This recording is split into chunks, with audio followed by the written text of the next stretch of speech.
നമസ്കാരം, എല്ലാവർക്കും ചാനലിലോട്ട് സ്വാഗതം. നമ്മളിന്ന് ബ്രെഡ് പൊടിച്ച് ചേർത്തിട്ട് നല്ല അടിപൊളി ഒന്നാന്തരം ഒരു പൂരിയുടെ റെസിപ്പിയാണ് ചെയ്യുന്നത്. അപ്പം നമുക്കത് എങ്ങനെയാണെന്ന് നോക്കാം. മിക്സിയിലോട്ട് ഞാനൊരു 8 സ്ലൈസ് ബ്രെഡ് ഇടുന്നുണ്ട്. നന്നായിട്ട് പൊടിച്ച് നമുക്കെടുക്കാം.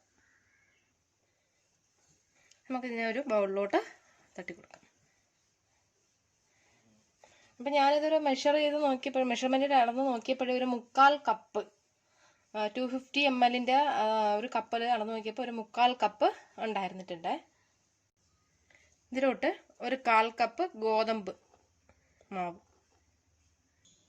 ഇതിലോട്ട് ഒരു 3 ടേബിൾ സ്പൂൺ റവ, 1 ടീസ്പൂൺ ഓയിൽ, ഇതിലോട്ട് ഒരു 1/2 കപ്പ് തൈര്. നന്നായിട്ട് നമുക്കിത് കൈ കൊണ്ട് തന്നെ നന്നായിട്ടൊന്ന് മിക്സ് ചെയ്ത് കൊടുക്കാം. നന്നായിട്ട് ഞാൻ മിക്സ് ചെയ്ത് കൊടുത്തിട്ടുണ്ട്.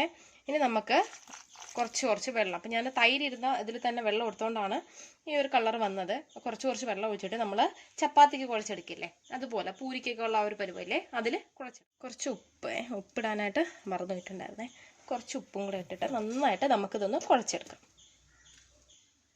അപ്പോൾ അത് നന്നായിട്ട് കുഴച്ചെടുത്തിട്ടുണ്ട്. ഇത് നമുക്കൊരു 5 മിനിറ്റ് ഇങ്ങനെ വെച്ചേക്കാം. അപ്പോൾ അതൊന്ന് സെറ്റായിട്ട് വരും. അതിനുശേഷം നമുക്ക് പരത്തി ചുട്ടെടുക്കാം.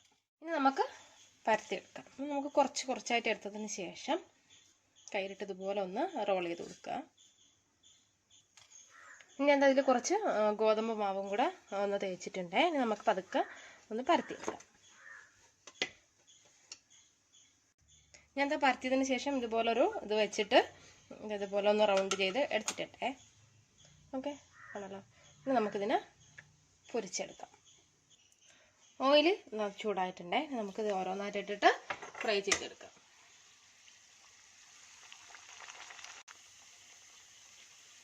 ഞാൻ കണ്ടല്ലോ, നല്ല പൊന്തി വന്നിട്ടുണ്ടേ. നമുക്കിതിനെ ജസ്റ്റ് ഒന്ന് തിരിച്ചിട്ട് കൊടുക്കാം.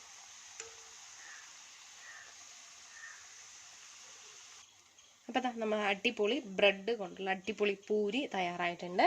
അപ്പോൾ ട്രൈ ചെയ്ത് നോക്കിയിട്ട് നിങ്ങളുടെ ഫീഡ്ബാക്സ് ഒക്കെ എന്നെ അറിയിക്കുക. അപ്പോൾ വീഡിയോ ഇഷ്ടമായ ചാനൽ സബ്സ്ക്രൈബ് ചെയ്യാനായിട്ട് മറക്കണ്ട. നമുക്ക് വീണ്ടും നല്ലൊരു റെസിപ്പി ആയിട്ട് കാണാം. Thanks for watching.